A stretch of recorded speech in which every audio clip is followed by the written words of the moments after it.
morning, everyone. This is Nick Donnelly, and I'm here this morning on Continental Aspire Soccer TV with Ken Bastin, all the way in Antwerp. Ken, welcome to the CAS podcast. Good morning, Nick. In terms of, for example, your coaching career. So you obviously retired, Ken, and from looking at you as a coach. Obviously, I see the way some of the players, obviously, that you've worked with. So, at Royal Antwerp, do a lot of the players from the first team, if they're coming back from an injury, do they usually come and train with you when they're coming back from an injury? Training, yes. Sometimes they come for a training, but not so much, because if the first team players, they train also along with the first team coach and assistant coach or manager and the physical coach. So they work there. But maybe on Monday when they have to play a game, because we always play on Monday with the reserves under 23. So we can play. We have 18 men on the list. We can use 15 guys. We have to use 15 guys under 21. We can use 2 under 23s, and we can use 1 older player in our league. So when there's a player who was injured for 2-3 months and he has to come back to the first team, maybe he wants to play 1, 2, 3 games with the reserves. Would you say your coaching philosophy is the same as the first teams, or would you say that it's a little different, or what would you say that dynamic is like, coaching wise? It's a little bit the same, because we work together. Every 10 days we have a meeting. Not always with Laszlo Baloni, because he's the first team manager, but with the assistant Wim de Dekker, who played champion with Royal Antwerp in 2017 in the championship. He's now for 3 years the assistant manager of Laszlo Baloni, and we have a good relationship. So every 5, 6, 7 days we have a little meeting. So we're working together. He brings the players to the second team, have to train or to play there. So the philosophy, we try to play the same tactical games like them. If the first team is playing 4-3-3, then we also try to play that, because then the players are adapted to all those things. But sometimes there's a game, the first team, and Laszlo Baloni changes that's normal. So it's like I told you a few weeks ago, when you're building a team, when you're building a squad, you have to be a good foundation, and that's always the same in football. And also Laszlo Baloni is one hell of a coach. He's a super coach, and I learned a lot of him. And because he thinks that the defense is very important. The goalkeeper, we have a very good goalkeeper. We have good defense, and two good 3 central midfielders. That's the most important, because that's the foundation. And also in the second team, we'd like to do that. And then, of course, we are building, like, the second team is also the last step from the academy. So our philosophy is to bring some good football there. So of course we play for a table, but we don't play for money, and we don't play in our league in the reserves. Nobody can go up or can go down. So if we play the 7th or the 10th or the 13th or 1st, it's not the same like you play in a league. So that's why maybe we think it will be better also in Belgium to play with our reserve team, with the under 23s, to play in a lower division, like you have the conference. If we can play there with our reserves, they can be stronger and making more quickly the step to the first team. So we try to have the same philosophy. Of course, we're all working together, of course. So I think we're very pleased with Laszlo Baloni. He was a great player. Played for Romania more than 100 times. He played the final of won the Champions League with Steaua Bucharest against Barcelona. He was the man who brought Cristiano Ronaldo when he was 17, playing for Sporting Lisbon. He played into the first team. He brought him to the first team. So I think the 3 years will work. So when you're working with Laszlo, and knowing that, I mean, him coming to Royal Antwerp, I mean, that's a great appointment for the club, isn't it? If you think about, would you say he's probably the best manager that you've worked under, that you can really learn from and you can look up to as an aspiring coach? The two, three other coaches who I worked with were together like they were younger. They had their own philosophy. But Laszlo is like 65. He has this philosophy. He knows how to bring a team, how to prepare a team during the game, during the week, during the game. How to talk with the boys. He's so experienced as a coach. I think the club did an enormously thing to bring Laszlo Baloni, because I only have a lot of respect for him.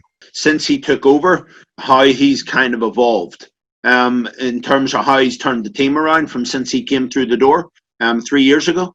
Yeah, also he changed a little bit. The players changed a little bit. The club changed a little bit, because the first time we went from the second division to the first division, we just wanted to stay up in the first division. That was the first step in the new building of the club.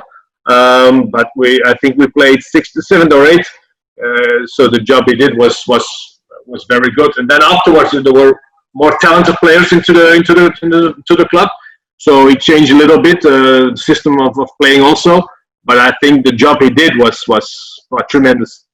Wow. And so obviously as you kind of look learning under Laszlo, and obviously you guys just missed out in Europa League last year. Yeah.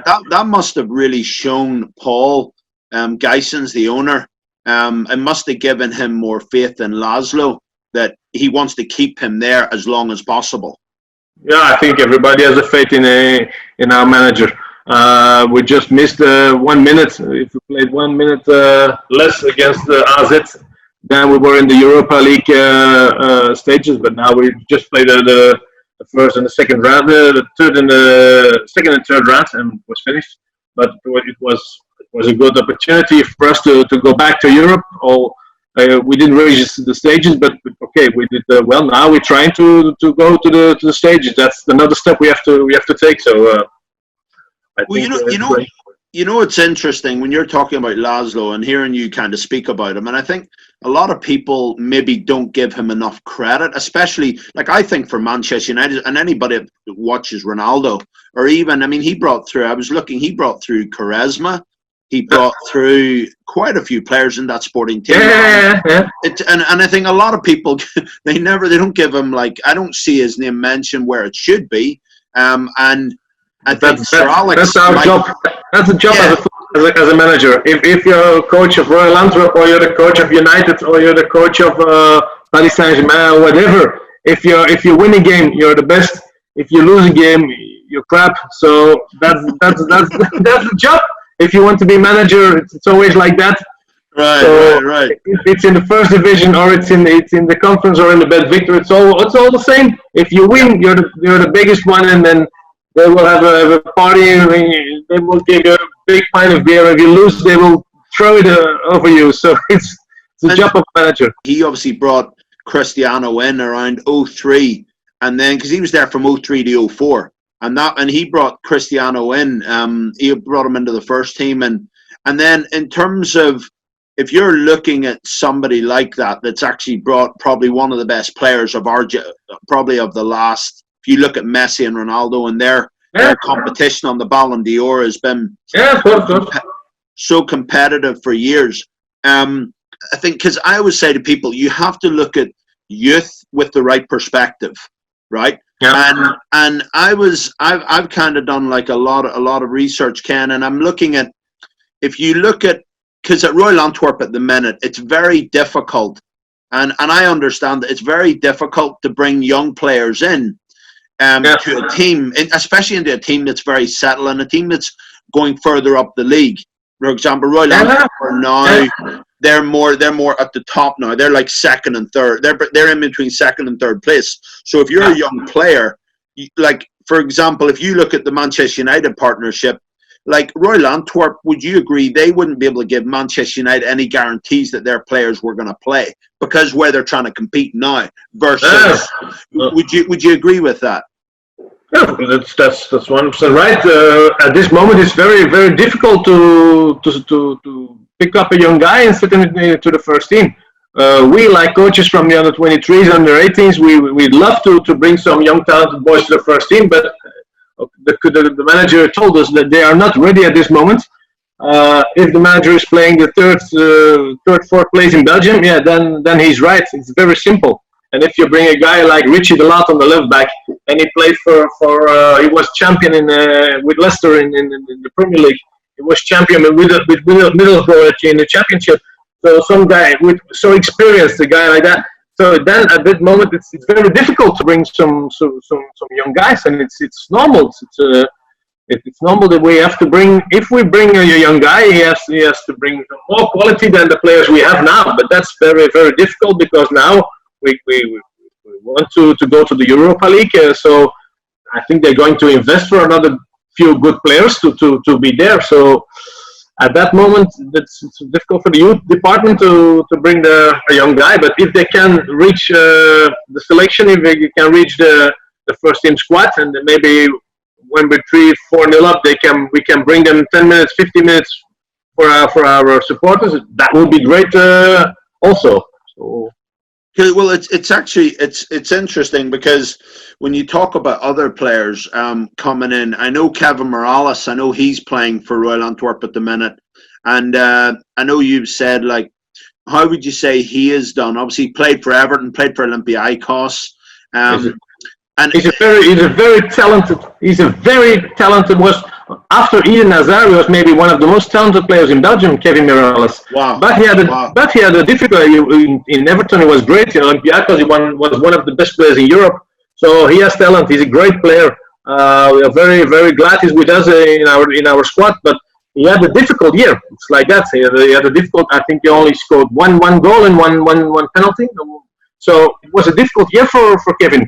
Maybe he has to do something more to become the Kevin Mirallas of a few years ago. But is he talented? Oh yes, he is. If you watch him in a training, he's the best. Maybe I think he's the best player at Royal Antwerp. He's so talented. Right, and so would you? Because it's interesting. Because I think whenever you look at Laszlo and Laszlo, and I think that's kind of what you're learning underneath, Ken. You know what I mean? Seeing a coach like that, and how if he's going to bring a young player, like you've said, that he's only going to bring a young player in if he's really, really ready. And that's what I was saying, that the younger players are finding it more difficult to break into a club that's aiming to become a champion, trying to win their league. Right. It's right. So the standard is high, but the first team level is high. So it means the platform is not always consistent to give that player an opportunity. Where are Royal Antwerp in terms of youth development at the minute? Would you say at the minute, where would you say they are in Belgium amongst the major clubs in Belgium right now? We come from far away. So the last 3-4 years, we are rebuilding a little bit. There's a little bit money also for the youth department, because that's also important to bring some good players and to bring some good coaching staff. But the most of the thing, there's a good philosophy. We have now the head of the department is very strong. He has a good team around this. And I think in 2, 3, 4 years, Royal Antwerp will be one of the best academies in Belgium. That's what we want to be. That's also the philosophy of our great president, Mr. Paul Gijssen. He wants to become the biggest team in Belgium. Also with the first team, that's normal. But also with the youth department, he wants to bring something special. So we are working very hard. Like I told you, the culture of the DNA of our club. That's also what he wants, to work hard. Everyone has to work very hard. And I think the academy is going better and better. We're playing now in the level 2 from Belgium. So Belgium youth, we have 24 teams in Belgium, professional teams. And the youth departments, they are playing the first 12, the best. They're playing in the Group A. We're playing in Group A, so now we have to move on to the first group from 12. That's our first step, also for the youth academy. But in the second group, we are, I think, from the 6 teams, we were 3 times champion and 3 times second. So that's now enough for us. Now we have to step forward and go to the A group within the 12 best youth academies from Belgium, and playing every week teams like Anderlecht and Gent and Genk, Standard, Bruges. Whenever you're looking at becoming a top academy, I know I think we spoke a number of weeks ago, and you'd spoke about different academies that you visited, Ken, and academies that have really impressed you. Talk to us a little bit about that and where you guys are going as a club. As a club? Yeah, in terms of the academies that you visited, and a lot of the clubs you've been to recently, or in the past 12 months, that have really impressed you. We're visiting a lot of clubs. We have a good relationship with a lot of clubs, and one of those was when we're playing the first team from AZ for the Europa League, the last stage to become in the stages. We also had a talk with their youth academy, and they were with us one time, and I think 2 months ago, before lockdown, we went one day to AZ. We were there for a whole day, and we visited the academy, and we were talking with the coaches under 19, under 17, like that. And we visited all the accommodation and fitness rooms, and the director of the youth academy. So it was a very interesting day. During the night, we were visiting the game of the first team for the Europa League. So that was a very interesting day, and some things we can take for our academy. That's how it should be when you meet each other. You don't have to copy things because we're another team. We have another culture. We have another philosophy. But you can take some things when you're in partnership or when you work together with some youth departments. You can take something from the other things and then bring it into your philosophy. Everybody is talking about AZ all over the world. They're really being lifted up. Because I think I was reading recently that 75% of their first team is from the academy, which is remarkable. That's probably the highest in Europe, to be honest. Yeah, I would definitely say it's probably the highest. So what was it that impressed you when you went to AZ? What was it that really hit you about what they're doing? There is a philosophy. That's very simple. They have they have the youth accommodation. It's one way. On the other side, you've got the first team. There's an accommodation that's very, very well, very good. They've got, I think, four grass fields and then 4 like synthetic fields. Yeah, they're doing well, and they progress also from where they do the scouting from 9 to 11. They take some players, they bring them in on the 12 and the 13, and from then they start to work with them every year with another coach, and they progress, they succeed year after year. Okay, one of the times when there's a very big talent, it's near Ajax, Amsterdam, so it's only 30 minutes. So when there's a big talent, it's like that in football. Ajax Amsterdam, they will take him away. But also sometimes there is a young guy, he's not good enough for Ajax Amsterdam, he can come to AZ, so they're working like that also a little bit together. And at the end, they're not going for foreigner players, or they're not going no, they want to work with their guys. They have their philosophy from under 12 to the under 21, and then for the first team, and they try to do it like that. So yeah, they're doing well, very well. Yeah, it's interesting because I saw they had signed there last year. In fact, I spoke to the agent, he's a good friend of mine, and he said that they brought a player from Norway, I believe, and it was a big transfer fee. I think he's like 17 or 18 or 19. Yeah, it's possible. Yeah. And he's obviously going to go. But in terms of them as a club, do you think AZ are really laying a benchmark? What do you think would work at Royal Antwerp? If you're looking at their philosophy, what do you think is effective what they're doing, and what do you think is not effective what AZ are doing that would work or wouldn't work? It will work maybe, but that's a work from I think 10, 12, 14 years. It's a little bit the same in Belgium. We've got also Racing Genk. There's a very good youth philosophy and youth structure and accommodation, and they bring youth players into the first team. So what AZ is doing in Holland, it's like Anderlecht and Racing Genk are doing in Belgium. So it's possible also. It's possible all over the world. But it's a work from. It's not possible that you're taking now 4 or 5 good guys under 17, and within 2 years they're playing to the first team. No, you have to bring them year after year after year. But you have to work first of all, I think 10, 12 years in that philosophy in your youth, and then you can bring some young guys to the first team. So it's not from day one at the day two. It's a long time work. One thing I notice, I remember when I was with you and we went to watch PSV versus NAC, and whenever we went to watch it, obviously I saw Steven Bergwijn. He was still playing there, very good. He's recently went to your team, because a lot of people don't know, but you're a big Tottenham supporter, so you were very happy that Steven went to Spurs, you know. So I knew it already last year. Yeah, absolutely, and so whenever you look at the whenever you watch Belgian football and you watch Dutch football is not, it doesn't have a high tempo, because they go they get the ball. What would you say the difference is if a kid is going to come and play in Belgium or Holland? What would be the thing that you would get them to think about before choosing, if they had a choice to make? I think in Holland it's technically it's more based on because they play more like the academy players play, and also in the reserves, also the first team.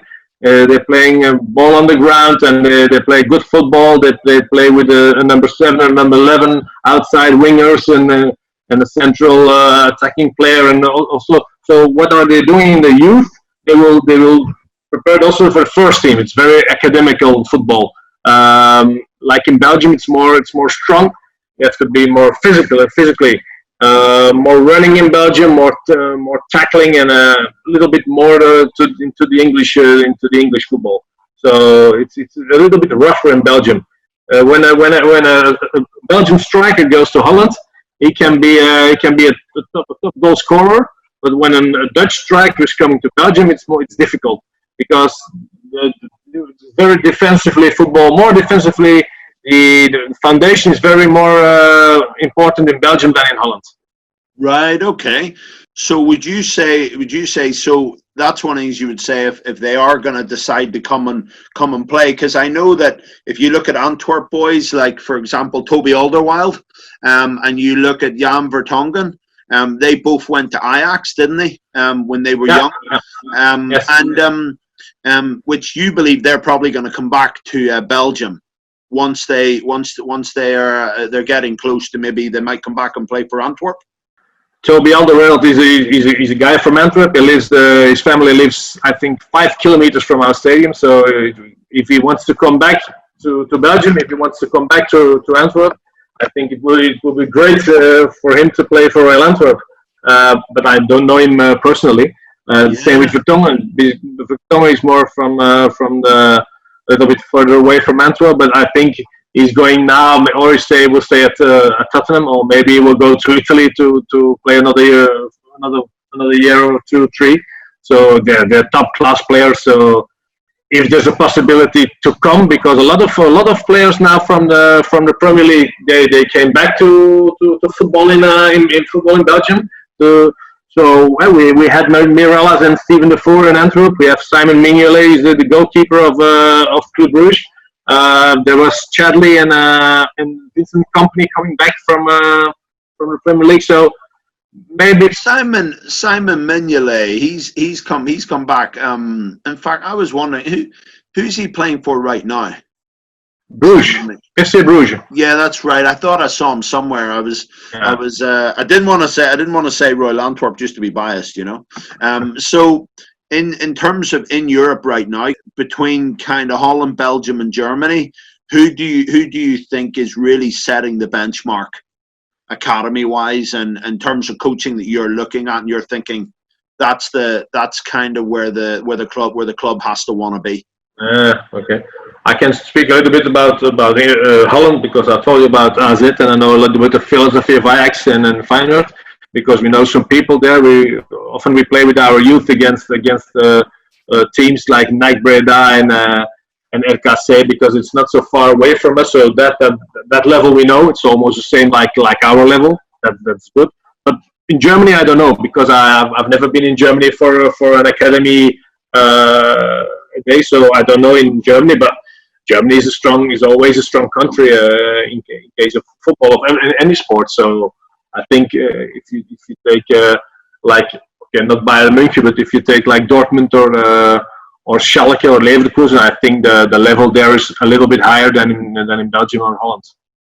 Right, okay. In terms of looking at youth players, Ken, that are in Belgium at the minute, and I know obviously you'd spoken about, obviously Aspire had formulated a relationship with Eupen, with Eupen FC, and they've done quite well, haven't they? From players that have come from Aspire, and they've actually come to Belgium, which I think is great for Belgian football. You know what I mean? Because I really like Belgian football because it reminds me a lot of English football. You know. Very much so. And what would you say? How successful would you say that kind of the players that have come over from Aspire that have come to Belgium? Yeah, from Aspire, most of the time there are some black African players. They are in Aspire. First they go to Qatar, and then they have some teams because they're all working for FC Barcelona, I think. So now they work together a few years with Eupen. They went to our Premier League, to our first division in Belgium, so that's good. They're playing some good football at the moment. But when they're good and they're talented, very, very talented, they go abroad. So if it's good for Belgian football, yes, because they're young and they're talented and they come to Eupen and they can go to first division and they bring some good football, yes. But afterwards, they're not of the academy of our Belgian academy. So, and if they're good, they're going to or England because there's a lot of more money, or they go to Germany or Spain or Italy to a bigger competition. So we stay like Belgium and Holland. We try to bring some good local guys. But if there's one very good or one talented player, if we see now under 14, under 15, under 16, our national team, I think 4 or 5 or 6 play in Belgium. They're going abroad even if they are 14, 15, 16 years. So it's like that. If they are very good and they're talented, they're going away for some money. So tell me this, Ken. There was a player that came to Eupen from Aspire. I think you told me about him, and you were really impressed by him. Yeah. What was his name? Sorry, and I think I think it was Moussa Wague. Wague, okay, and so how did that happen? So he came to Eupen from Aspire. How long was he in the Aspire Academy before he came to Eupen? I think he was 2 or 3 years in the Aspire Academy, and then he went to Eupen because we played a few times against each other when we were with Royal Antwerp in the same league in the second division with Eupen. Then they promoted also the year after before us. And we played another time, and I think he now because he went to the Barcelona B team, the second team of Barcelona. Okay, and how do you think he's doing at Barcelona? I don't know. Not sure. No. You haven't kept. I don't have a clue. We don't see to the second team of Barcelona. We cannot see. So I don't think he made any games for the first team. Maybe one. I'm not sure. We have to see. Yeah, it's Barcelona, so. Yeah, that's maybe the biggest one. So. Exactly, that's the big thing. And then, obviously, I mean, other players that obviously have actually come to Belgium. For example, there was obviously a striker. I think he came from Nigeria. I think he went to Shalaway. And you were telling me about him a few weeks ago, and you know, it's interesting. He played for Nigeria, and then I think, where did he go after? Yeah, he played in Germany, then went to Charleroi. You saw him last year when you were with me. That's right. Yeah. I'll put that clip up on our Instagram page so people can see him. Tell us a little bit about this player and what you really liked. I remember him as a very, very strong centre forward. So that's what I know. He played in Belgium a very, very good season, and was now playing in Lille. When I was there for the Champions League game, Lille Ajax, I was there visiting the game, and I played also a very, very good game. And I think he will go now to the Premier League because a lot of teams are interested in him. Right. And so looking at this striker, are you surprised? Because you know what I read. Apparently he came on trial. He pretty much came on trial. I think it was he was supposed to go to Club Brugge, He's supposed to go and trial at Club Bruges, but I think he was injured. And he was already on a contract in Germany, and he decided to still. Why did he have to come and trial if he was already on a professional contract? Maybe Bruges, they will think first he has to come on trial, and then we can see to give him the contract. But I'm not sure. Maybe it's with an agent who said they take him on trial for a week or things like that. Player's name is. Give us his name again. Just at this moment I don't remember. Actually, not the right one. I'm looking for it. Victor Osimhen. Victor Osimhen. Yes. Victor Osimhen, and so they're saying that he's obviously going to be valued, and you hear all the fan channels in the Premier League talking about him and about him actually leaving. They're actually valuing him at what, 90 million, 90 to 100 million. Yeah, I read about 60, 70, so maybe around 80, and wow. That's a lot, and it's interesting because really he pretty much came in Germany. He only played 12 games, and apparently he was struggling there in Germany.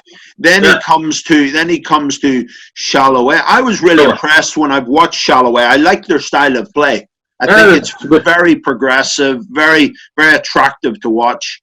And what do you think of the season he had in Belgium? As a young player, because he was only 19, I think. Yeah, the first months it was also for him a little bit for him to see what about Belgian football, but like if you come from Germany, it will be okay. He did okay, or he was well, but I think after New Year, the last year in the beginning of 19, he was superb. He was very strong. He brought Charleroi also into the top league, so top 6 I think, and they played enormously. So in the last games he scored a lot of goals. Very very strong, very fast, very accurate, very good in the 16, go with the head. So it's a lot of quality to bring on, and that's why Lille they took him. I think around 12, 13, 40 million euros. So, but if he can go now to the Premier League, it will be good for everyone.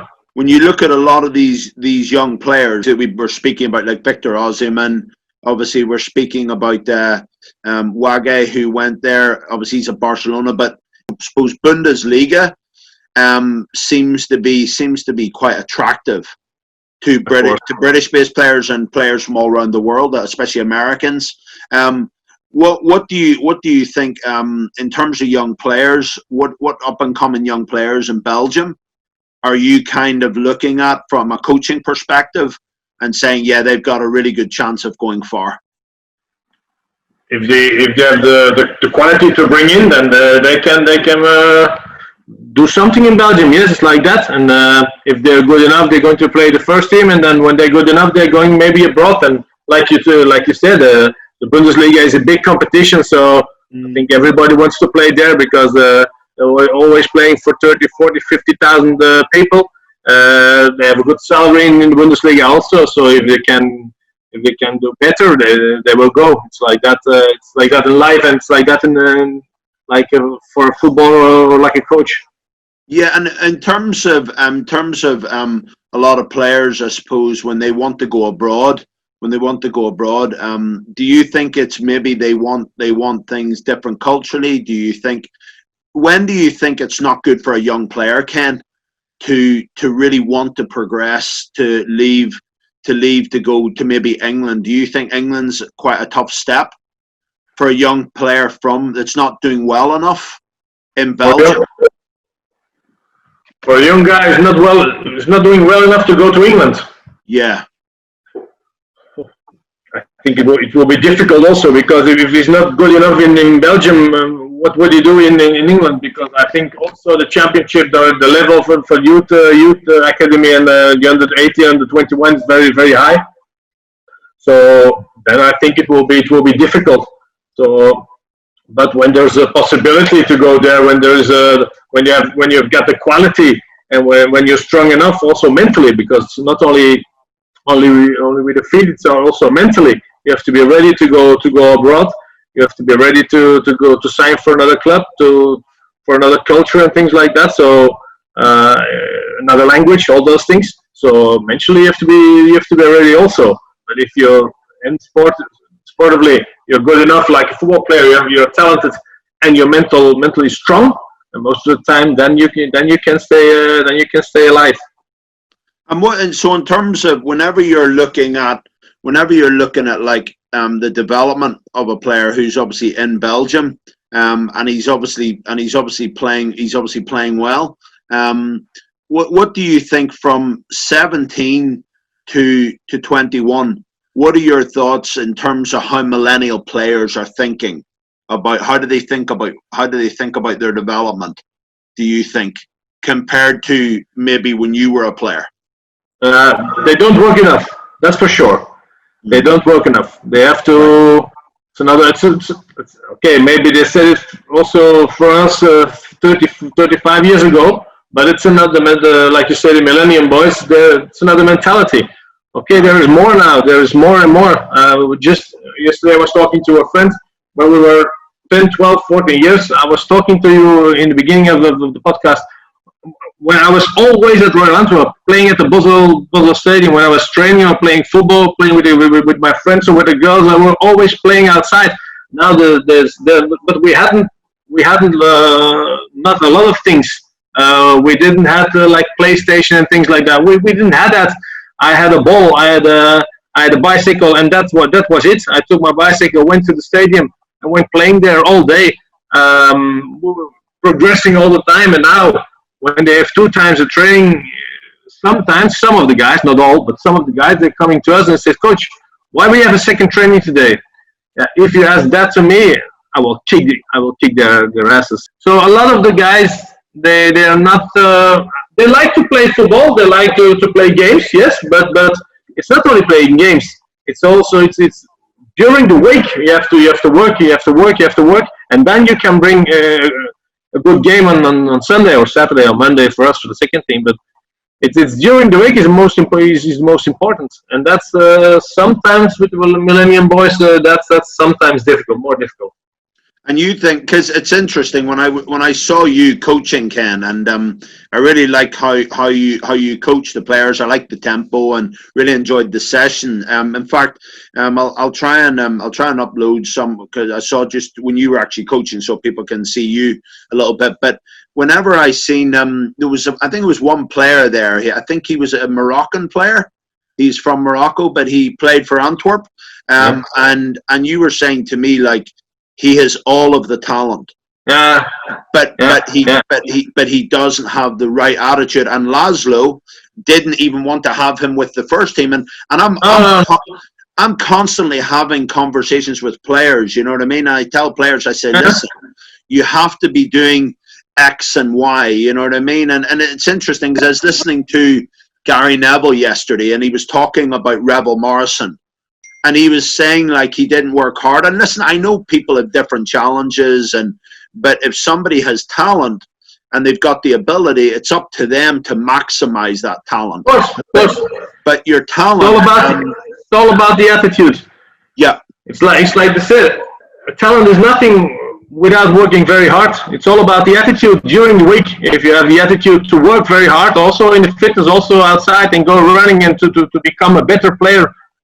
Then you can reach something, but if only the talent it's not enough. And so do you find like for example, obviously you look at your son Simon, right? And he was at Royal Antwerp, but would you say he was a very hard worker? If you're looking at as a parent, would you say he works hard? He worked hard. He's not. At his age, there are a lot of more talented players. That's for sure. He's not that talented player. He's a good left foot. He works hard. He enjoys playing football. So that's the most important. And we'll see afterwards what become with him. But I always said to him, if you have to train, you have to do something. It's not for free. You get nothing for free. So, like an example, I think 2 months ago. He was taking the ball high with his left and his right foot. He had 30. He became 30. He said, "Yeah, I cannot reach more than 30 to keep the ball from the ground." I said, "If you want to progress, you have to train. You have to do it every day. And then 2 weeks later, I said, "Oh, Papa, And I reached 130. I said, that's 100 more. And even now, okay, that's a little bit positive about the lockdown, because he's every day at home. He's every day in the garden playing with the ball. So now he's already on 230. So that's progressing also for a young guy, 9 years old. But if you want to progress something, then you have to train. You have to do it every day, and then you can succeed.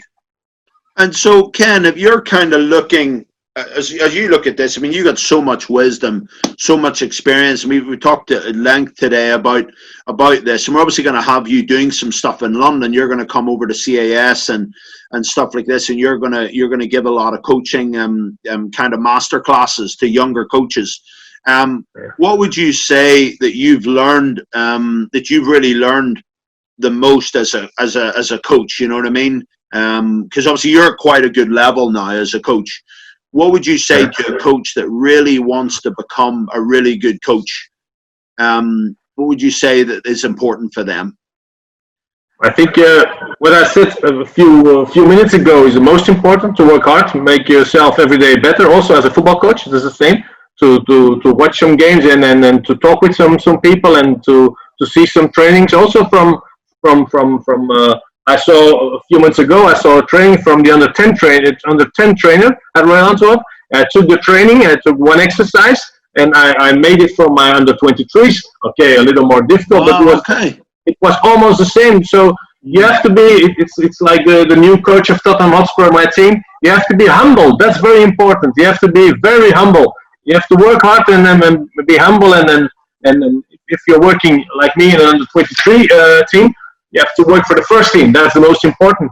You're always working for the highest team in the club, and now we're working all together for the first team. But as a coach, I learned a lot. But I saw a lot of games. But I always don't think that you are the best coach in the world.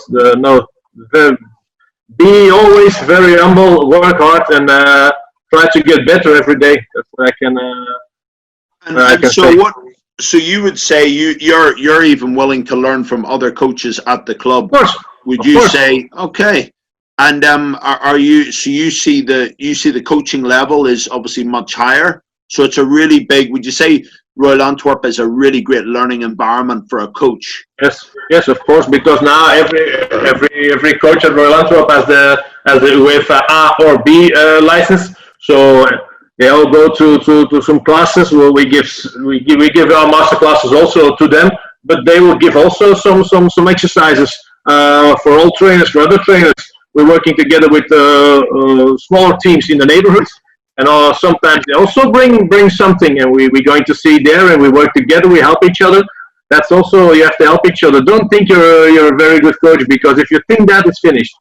You know, it's interesting. I was speaking to a good friend of mine, and he's one of the top scouts in the Premier League, George Foster. And one of the things he was saying is he's helping a young coach.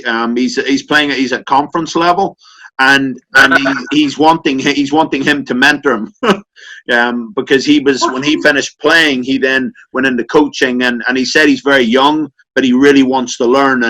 And I think it's what you said. Like, it's like people that are at that level, they're trying to progress. Their roof for their development is so large. And I think coaching, there's so many resources out there, isn't there, that that you can cling to. So, but no, what I'll do, Ken, for any people that are going to obviously have comments. Well, that people can catch up with us on Instagram, Facebook, and LinkedIn, and Twitter, and they can leave their comments in the section below. And also, whenever you're coming over, we'll let people know, and then there'll obviously be a good where they can actually come and learn from you, and some of the players that you've actually worked, some of the really top players you've worked with at Royal Antwerp. So, Ken, we really appreciate your time today. It's been a real learning curve for me. You know what I mean? Just to listen to a lot of the stuff that you're obviously talking about, and I'll look forward to learning more. You know, absolutely. Yeah, I'd like one time to come over to the CES and talk about with everything about football, and maybe give some class. I'd like to. Absolutely, yeah, no, absolutely. We'll look forward to having you, and I think obviously working with a lot of our coaching team, like, you know what I mean. I think it'll be really really good. So if anybody Yeah, of wants course. to come out and learn from Ken will be running coaching clinic with Graham Ricks, the legendary Chelsea coach who's worked with Gianluca Vialli. In fact, we're actually going to be doing a coaching clinic with obviously Luca Vialli, Graham Ricks, and Ken Bastin, along with Michael Dewberry, former Chelsea centre half. So I think there's going to be a lot of good stuff. So anybody that wants to know more about that can definitely get in touch with us. You can also visit our website, www.continentalaspiresoccer.com, and also to learn more about Ken when he obviously will come out. We'll be doing a Q&A as well. So Ken, thank you so much for your time today. It's been great, and we'll catch up. We'll catch up very soon. Okay, everybody stay healthy in the UK, and hope to see you one time. Yes, sounds good. Appreciate it, Ken. Have a nice day, man. Have a nice day. Bye-bye, Nate. Catch you. Bye-bye.